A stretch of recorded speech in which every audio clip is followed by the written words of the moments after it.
오늘 본문 말씀이 여러분 잘 아시는 여리고성 전투의 장면입니다. 하나님께서는 가나안 땅 입성을 위해서 첫 번째 여리고성을 만나게 하셨고, 그 여리고성을 함락시키는 방법을 말씀해 주셨습니다. 그리고 그 방법을 따라서 그들이 순종할 때 하나님께서 여리고성을 무너뜨리시는 일을 하셨습니다. 하나님의 일은 하나님의 방법대로 해야 역사가 일어납니다.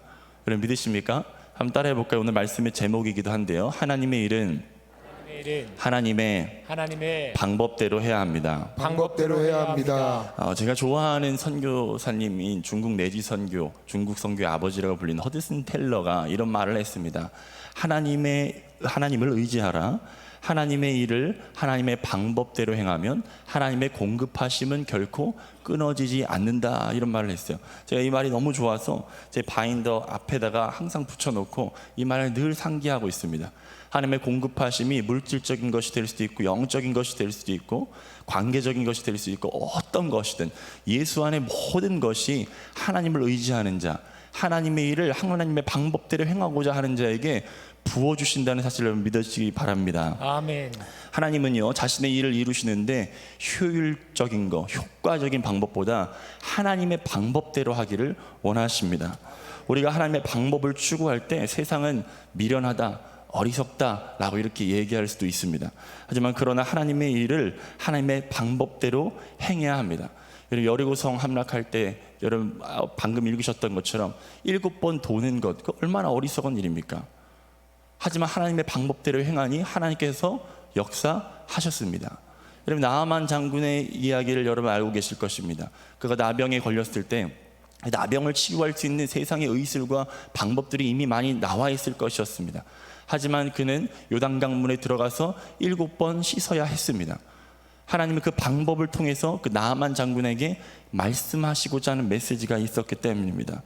여러분, 예수 그리스도께서 우리를 향하여 주시는 구원의 문제도 동일합니다. 구원도 예수 그리스도를 믿는 이 방법을 통해서 하나님께서 우리에게 일을 하신다는 사실입니다. 아멘. 다른 방법이 없습니다. 하나님께서 말씀하시는 그 방법대로 해야 하는 것입니다. 한번 다시 한번 따라해 볼까요? 하나님의 일은 하나님의 방법대로 행해야 합니다. 산을 오를 때도요, 여러 가지 길이 있습니다. 어떤 결과 중심의 사람들은 어떤 길로 가도 정상만 올라가면 되지, 하지만 예수 안에서, 믿음 안에서는 그 말이 성립되지가 않습니다. 어떻게 가도 결과만 추구하면 되지가 아니에요. 하나님은 결과보다 과정을 더 중요하게 여기십니다. 왜요? 하나님은요, 전능하신 하나님이에요. 결과를 뚝딱뚝딱 만들어내실 수 있는 분이에요. 하지만 그런 하나님께서 우리에게 인내하게 하시는 거, 순종하게 하시는 거, 이 모든 것들을 통해서 우리에게 주시고자 하는 메시지가 있다는 것입니다. 그래서 결과보다는 우리가 과정의 중요성을 생각해야 돼요. 우리가 열왕기 하에 나오는 이 사울이라는 인물을 잘 알고 있습니다. 이 사울이 언제 하나님께 버림을 받았습니까? 그가 제사장이 드려야 하는 제사를 그가 임의로 혼자서 미리 드려버렸어요. 빨리 전쟁에 나가서 승리하기 위해서, 자신의 욕심을 이루기 위해서 과정은 무시한 채 결과만 추구했을 때 그는 이런 말을 들었습니다. 순종이 제사보다 낫고 순양의 기름이 뒤에 말이 기억이 안 나네요. 순종이 제사보다 낫다. 하나님께서 말씀하셨어요. 결과를 추구하다가 과정을 무시하면요, 하나님께 진노를 받을 수가 있다는 것입니다. 여러분, 다음 세대 회복을 위해 이음 새벽 기도를 하고 있습니다. 하나님은 다음 세대 회복을 위해서 우리 부모 교사들에게 이 과정을 통해서 알려주시고자 하는 것이 있다는 사실을 믿으시기 바랍니다. 아멘. 하나님께서 우리보다요, 다음 세대의 회복과 부흥을 더욱더 원하십니다. 하나님께서 더욱 원하신다고 해서, 그렇다고 해서 하나님께서 우리를 무시한 채로 일하시는 분이 아닙니다. 우리는 이 과정을 통해서 우리가 더 인내하며 기도하기를 원하십니다. 아멘. 우리가 이 과정을 통해서 더욱더 기도하기를 원하시고 더욱더 부르짖기를 원하십니다. 더욱더 그 아이들을 향해서 사랑을 베풀기를 원하십니다. 한 번 수련회에 참석해서 사람이 변화될 수 있습니다. 하지만 그것이 전부가 아니에요. 과정이 필요합니다.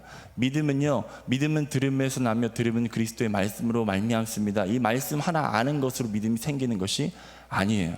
우리가 창세기를 통해서 또 봤던 것처럼 아브라함 그 믿음이 믿음되게 하기 위해서 하나님께서 얼마나 인내하시며 그를 만들어 가셨던 것을 여러분 우리가 기억해야 할 줄 믿습니다. 때문에 우리가 하나님께서 이 부모와 교사를 하나님의 일에 동참시키신 그 이유와 목적을 아셔야 됩니다. 그래서 이 과정을 통해서 하나님의 마음과 하나님이 어떤 분이신지를 우리가 배워나가야 될 줄 믿습니다. 다음 세대 회복을 위해서 하나님께서 원하시는 방법이 무엇일까? 저는 이제 나름대로 6가지를 정리해 놓고요. 저희 통일선교 예배부에서 원례회를 할 때마다 항상 우리가 상기하고 되새기는 것이 있습니다. 오늘은 그것을 여러분들과 함께 나누길 원합니다. 하나님의 방법 첫 번째는요. 한번 따라해 볼까요? 말씀이신 하나님과 관계에 집중해야 함을 기억하라.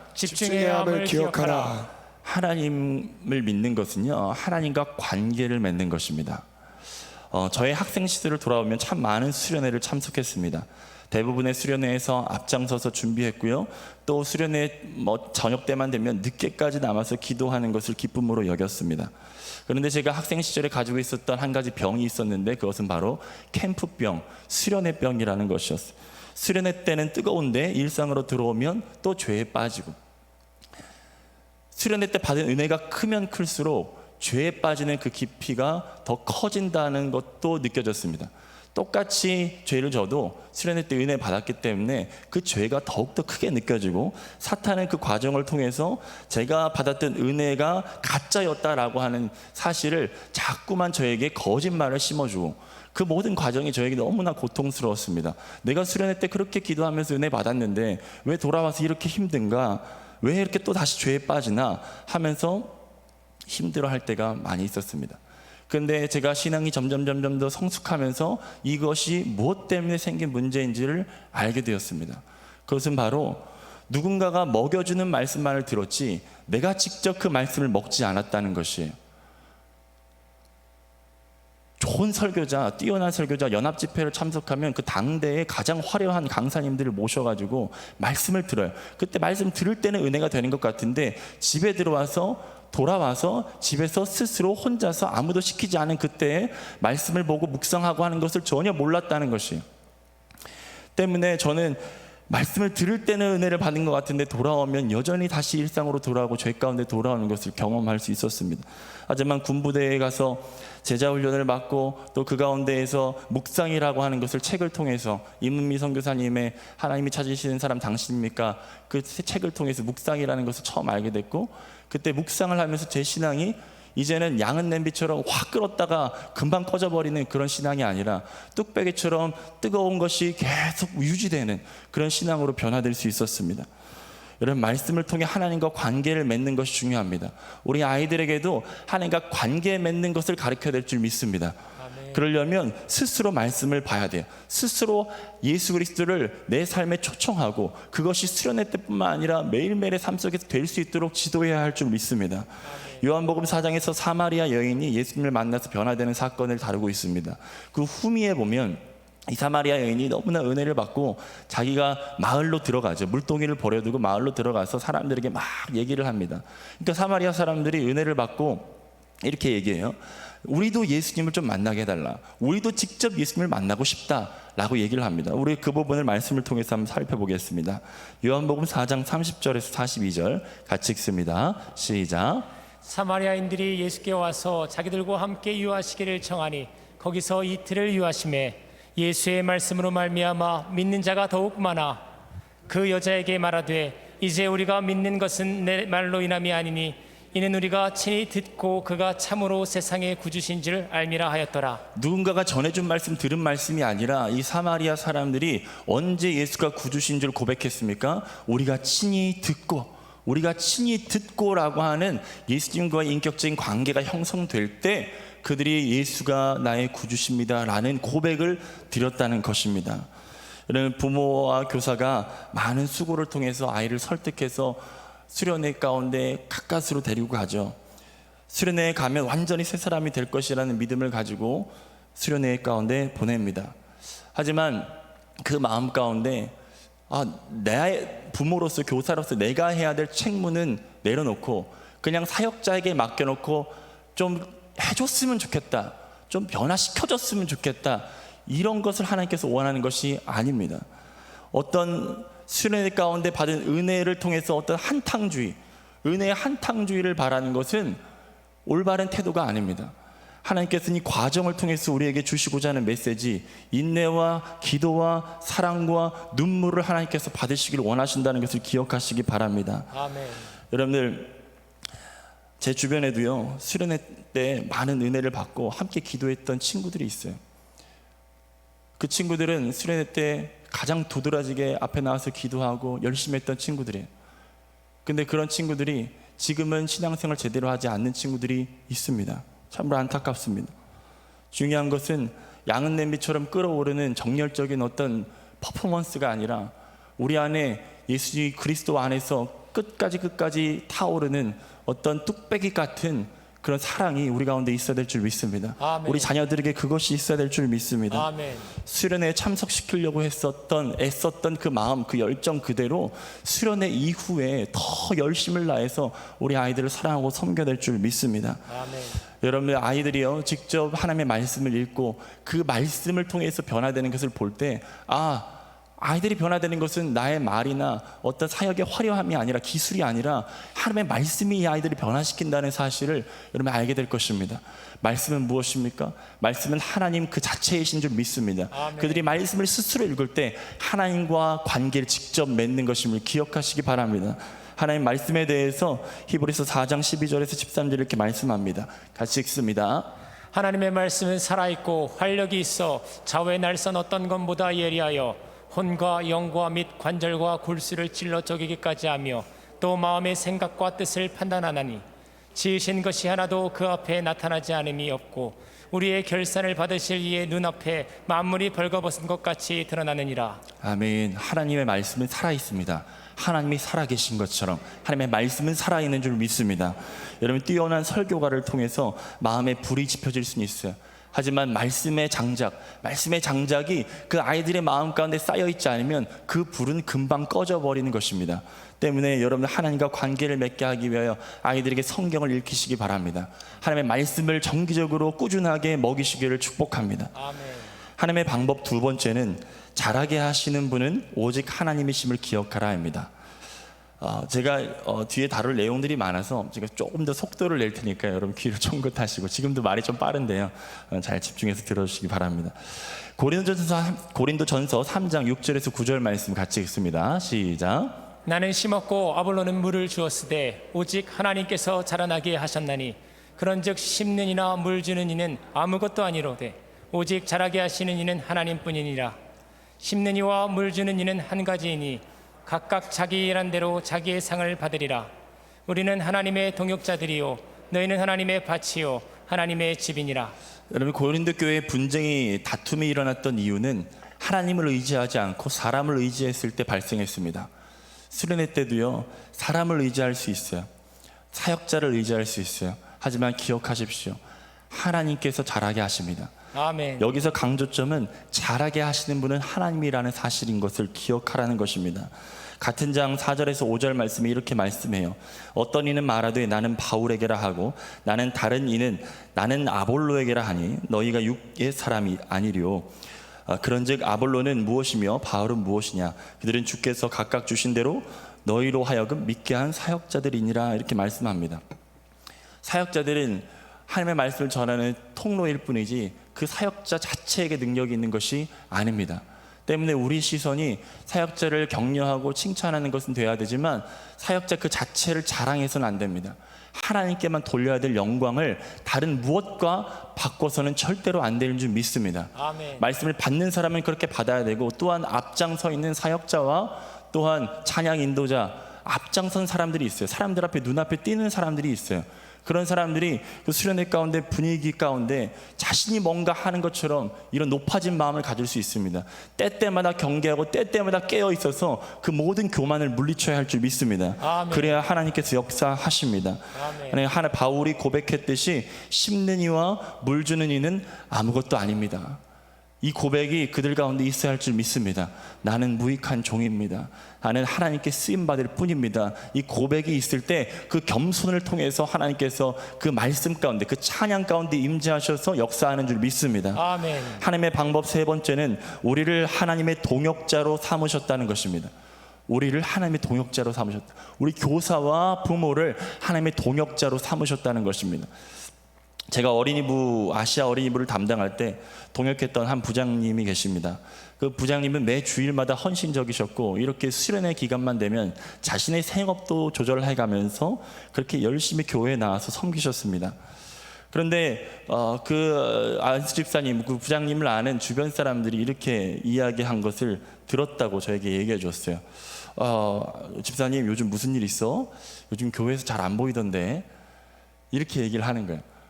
실제로는 주말마다 나와가지고 아침부터 저녁까지 부서 일을 섬기면서 수련회 때는 생업도 조절하면서 그렇게 헌신적으로 열정적으로 섬겼는데 주변 사람들에게 눈에 띄지가 않는 거예요. 왜요? 저희 아시아 어린이부 그 당시에는 C동 2층에 있었거든요. 거기는 한 교회 안에 있지만 외딴 섬처럼 떨어져 있어요. 거기서 뭘 하는지를 몰라요. 그러니까 사람들이 요즘 무슨 일 있어? 뭐 요즘 신앙이 좀 떨어진 거 아니야? 이렇게 걱정을 하는 얘기를 들었다는 거예요. 여러분들의 교사들이 얼마나 헌신하고 수고하는지 저도 조금 경험해서 알고 있습니다. 아침 일찍 나와서 아이들보다 먼저 나와 기도하고 준비하고 끝나고 또 남아서, 또 특별히 임원들은 남아서 또 끝까지 뭐 연장하고 릴레이 회의를 하고 어떻게 아이들에게 좋은 것을 줄 수 있을까 시간을 많이 들이죠. 근데 사람들은 몰라줄 수 있어요. 사람들은 몰라줄 수 있어요. 하지만 여러분 기억하십시오. 내가 사람들 보기 위해 하는 것이 아니라 하나님의 동역을 하고 있구나. 아멘. 이 자존감, 이 자긍심을 가지고 여러분들이 임하시기를 축복합니다. 아멘. 한번 따라해 볼까요? 나는 하나님의 동역자입니다. 동역자입니다. 여러분 이 사실을 결코 잊지 마시기를 축복합니다. 아멘. 하나님의 방법 네 번째는 말이 아닌 삶으로 본이 되어야 함을 기억하라입니다. 우리 이 말씀 중요하니까 같이 읽을까요? 베드로전서 5장 2절 4절 같이 읽읍시다. 시작. 너희 중에 있는 하나님의 양무리를 치되 억지로 하지 말고 하나님의 뜻을 따라 자원함으로 하며 더러운 이득을 위하여 하지 말고 기꺼이 하며 맡은 자들에게 주장하는 자세를 하지 말고 양무리의 본이 되라. 그리하면 목자장이 나타나실 때 시들지 아니하시는 영광의 관을 얻으리라. 아멘. 양무리를 치되 억지로 하지 말라고 말씀하십니다. 내가 그냥 교사 버티는 거야. 힘들게 하지 말고, 억지로 하지 말고 하나님의 뜻을 따라 자원하는 마음으로 하라, 이렇게 말씀하십니다. 자원하는 마음으로 하라는 것은 다른 번역 성경에 보니까 기뻐하는 마음으로 하라, 이렇게 말씀하고 있어요. 교사들 얼마나 우리 김성진 목사님 설교 가운데 산무라고 하잖아요. 산무. 얼마나 답답합니까? 그런데 그 아이들을 보면서도 여러분 억지로 한다는 마음을 버리시고 여러분 기쁜 마음으로 감당하시길 바랍니다. 아멘. 더러운 이득을 위하여 하지 말라고 말씀하십니다. 내가 이렇게 섬겼으니까 물질적으로든 정서적으로든 교회가 나를 위해서 뭘 해줘야 되지 않냐, 이렇게 생각할 수 있습니다. 하지만 그런 마음, 그 더러운 이득을 바라는 마음을 버리시기를 축복합니다. 주장하는 자세를 하지 말라고 합니다. 주장하는 자세는 지배하려는 태도를 얘기합니다. 내가 말로 행동으로 아이들을 통솔해가지고 지배해서 아이들을 이끌어가는 게 아니라 리더를 하는 방식이 본이 되는 방식으로 이끌어가라 말씀합니다. 여러분 다 아시겠지만 사람은 말해가지고 변하지 않습니다. 말로 가르쳐서 변하지가 않아요. 우리의 삶을 통해서, 우리의 본을 통해서, 부모와 교사의 뒷모습을 통해서 그들이 아이들이 변화되는 줄 믿습니다. 아멘. 바울이 가졌던 영적인 영향력은요, 그가 가졌던 수려한 말솜씨 때문에 된 것이 아닙니다. 오히려 사도 바울은요, 고린도서 10장 10절에 보니까 이런 평가를 받았어요. 그들의 말이, 그의 편지들은 무게가 있고 힘이 있으나 그가 몸으로 대할 때는 약하고 그 말도 시원하지 않다고 하니. 무슨 말이냐면 편지를 읽을 때는 바울이 엄청나게 강력한 그런 사도인 것처럼 느껴지는데 실제로 만나보니까 그 말이 시원하지 않았다. 그가 편지 글은 좀 쓸 줄 알았지만 말로 하는 걸 보니까 별로 이렇게 영향력 있고 힘이 있지 않더라, 이런 말이에요. 사도 바울의 영향력은요, 그의 뭐 어떤 글솜씨라든가 그의 말주변이라든가 이런 것으로 된 것이 아니고 사도 바울의 영적인 영향력은 그의 삶의 본을 통해서 전해졌다는 것을 기억하시기 바랍니다. 아멘. 사도행전 20장 17절부터의 내용을 보면요, 이 사도 바울이 2차 전도여행을 마치고 예루살렘으로 다시 돌아가는 중에 밀레도라고 하는 곳에 들려서 에베소에 있는 장로들을 청하여서 그들에게 고별 설교를 하는 내용이 등장합니다. 20장 17절부터 읽어보면요, 바울이 밀레도에서 사람을 에베소로 보내어 교회 장로들을 청하니 그들이 왔어요. 오매 그들에게 말하되 아시아에 들어온 첫날부터 지금까지 내가 항상 여러분 가운데서 어떻게 행하였는지를 여러분도 아는 바니, 사도 바울이 어떻게 행하였는지 나도 알고 너도 안다. 나도 알고 너도 안다. 자타공인, 혼자서만 만족하는 것이 아니라 자타공인했다는 거예요. 어떤 내용이 있었냐? 19절 보니까 곧 모든 겸손과 눈물이며 유대인의 관계로 말미암아 당한 시험을 참고 주를 섬긴 것과 유익한 것은 무엇인지 공중 앞에서나 각 집에서나 거리낌이 없이 여러분에게 전하여 가르치고 유대인과 헬라인들에게 하나님께 대한 회개와 우리 주 예수 그리스도께 대한 믿음을 증언한 것이라, 이렇게 말씀하고 있어요. 여러분 교사들, 여러분 부모님들의 삶을 통해서, 여러분들의 삶을 통해서 나도 알고 너도 아는 그 삶의 내용들이 꽉 차 있기를 축복합니다. 아멘. 그것이 본이 되기를 축복합니다. 아멘. 그래서 그 본은 뭐예요? 그 본은 누군가의 틀에 찍혀 나온 틀이 본입니다. 누군가의 틀에 찍혀 나온 틀, 본. 무슨 말이냐? 처음에 그 틀은 바로 예수 그리스도라고 하는 틀입니다. 우리가 본이 된다는 것은 나를 따르라 하는 것이 아니라 예수를 따르라고 하는 메시지를 우리가 우리 삶의 본을 통해서 주어야 하는 것입니다. 아멘. 예수님께서 이렇게 말씀하셨어요. 요한복음 13장 15절에 내가 너희에게 행한 것 같이 너희도 행하게 하려 하여 본을 보여노라, 이렇게 말씀하고 있습니다. 베드로전서 2장 21절에 보니까 이렇게 말씀합니다. 같이 읽을까요? 시작. 이를 위하여 너희가 부르심을 받았으니 그리스도도 너희를 위하여 고난을 받으사 너희에게 본을 끼쳐 그 자취를 따라오게 하려 하셨느니라. 아멘. 여러분, 복음을 어떻게 잘 설명할까, 이것도 중요하지만요, 복음을 어떻게 살아낼까가 더 중요합니다. 예수님은 우리를 구원하시기 위해 복음을 전하셨고요, 가르치기만 하신 것이 아니라 그 복음을 살으셨습니다. 아멘. 그 예수님이 십자가에 고난 받으심으로 우리에게 지워지지 않는 메시지를 우리에게 남기신 줄 믿습니다. 아멘. 여러분, 말씀이 삶이 되고 여러분의 삶이 영혼을 살리는 메시지가 되시기를 축복합니다. 아멘. 하나님의 방법 5번째는 사랑이 없으면 아무것도 아님을 기억하라입니다. 사랑이 없으면 아무것도 아니에요. 고린도전서 13장 1절에 3절을 보니까 내가 사람의 방언과 천사의 말을 할지라도 사랑이 없으면 소리나는 구리와 울리는 꽹과리가 되고, 이렇게 말씀합니다. 여러분, 사람의 방언과 천사의 말을 제가 현대적으로 생각해 봤어요. 이런 말일 것 같아요. 대인관계 능력이 뛰어나고 매력적으로 사람을 이끄는 대화법을 알고 있을지라도 사랑이 없을 수 있다는 것이, 2절 말씀 보니까 내가 예언하는 능력이 있어 모든 비밀과 모든 지식을 알고 또 산을 옮길 만한 모든 믿음이 있을지라도 사랑이 없으면 내가 아무것도 아니요. 이것도 제가 현대적으로 번역하니까 이런 말씀이 아닐까 싶어요. 말씀을 잘 가르치고 성경 지식이 뛰어나고 산을 옮겼다고 하는 위대하고 놀라운 간증이 있을지라도 사랑이 없을 수 있다는 거예요. 또 3절에 보니까 내가 내게 있는 모든 것을 구제하고 또 내 몸을 불살하게 내줄지라도 사랑이 없으면 내게 아무 유익이 없느니라.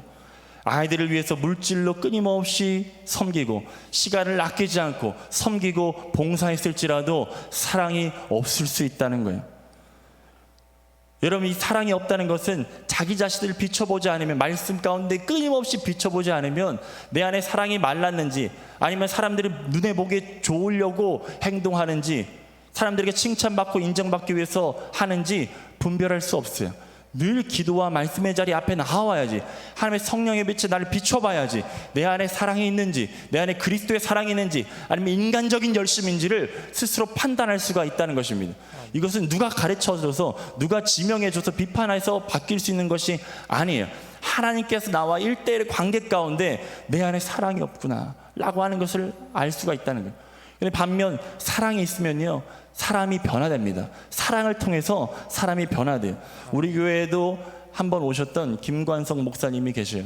그 목사님의 간증 가운데 빠지지 않는 선생님의 간증을 여러분들 들으셨을 것입니다. 그 선생님께서 뻥이 심하셨다고 하잖아요. 그 선생님께서 이런 말씀을 하셨어요. 인생 밑바닥 가운데 늘 상처와 늘 폭력과 이런 불안감 가운데 시달렸던 그 관성 목사님에게 이렇게 말씀했다잖아요. 관성아, 선생님이 사람 좀 볼 줄 아는데 너는 엄청 크게 될 사람이야. 절대로 잊지 마라. 관성아, 선생님 인생의 전성기도 너를 만나고 시작됐어. 너를 가르치고 돌보는 것보다 선생님의 가슴을 설레게 하는 것은 없단다. 여러분, 사랑이 있으면요, 이런 말을 우리 아이들에게 해줄 수 있는 줄 믿습니다. 아멘. 여러분, 이런 말을 아이들에게 전달해 주십시오. 여러분, 이 말을 통해서, 이 사랑을 통해서 아이들이 살아날 줄 믿습니다. 아멘. 마지막은요, 하나님의 방법 6번째는 수고 없이 세워지지 않음을 기억하라 합니다. 절대로 수고 없이 세워지지 않아요. 갈라디아서 4장 19절 말씀에 보니까 나의 자녀들아, 너희 속에 그리스도의 형상을 이루기까지 다시 너희를 위하여 해산하는 수고를 하노니, 이렇게 말씀합니다. 그리스도의 형상에 이르게 하기 위해서 아이들이 그저 복음을 들음으로 끝나는 것이 아니라 예수 그리스도의 형상이 되게 하기 위해서는 우리가 해산하는 것 같은 수고를 해야 돼요.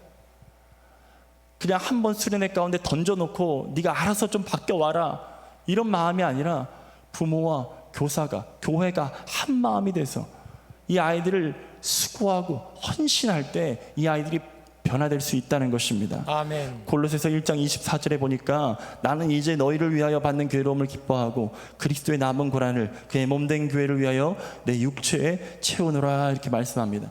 하늘의 밀이 땅에 떨어지면 썩지 아니하면 하늘 그대로 있고 썩으면 많은 열매를 맺는다고 하셨습니다. 우리의 부모와 교사가 지금까지 잘 오셨지만 우리가 더욱더 헌신하고 수고해야 될 줄 믿습니다. 아멘. 하나님께서 일하시지만 우리의 수고와 눈물과 고난과 땀을 통해서 하나님께서 일하실 줄 믿습니다. 아멘. 우리 6가지를 살펴봤는데요, 한 페이지에서 쭉 한번 읽어보도록 하겠습니다. 시작. 말씀이신 하나님과 관계에 집중해야 함을 기억하라. 잘하게 하시는 분은 오직 하나님이심을 기억하라.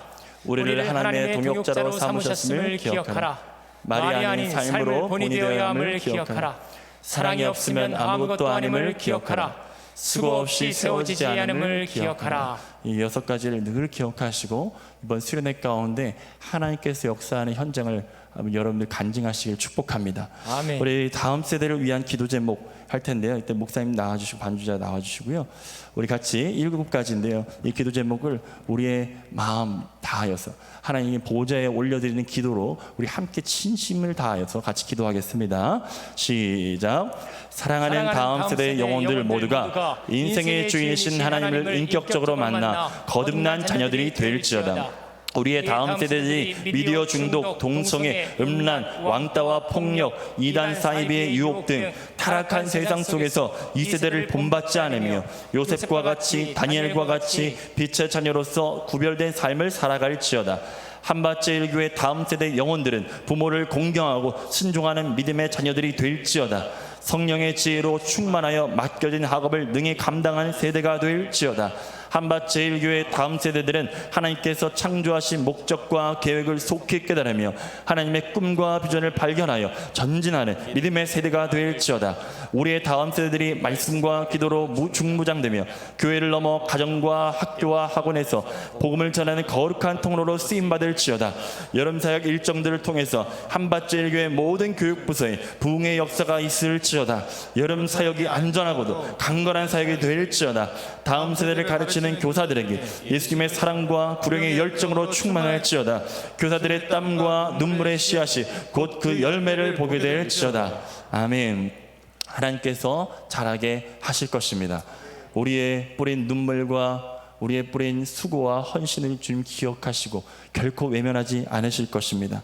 우리 마지막 찬양하면서 이 하나님을 기대합시다. 같이 찬양하시겠습니다.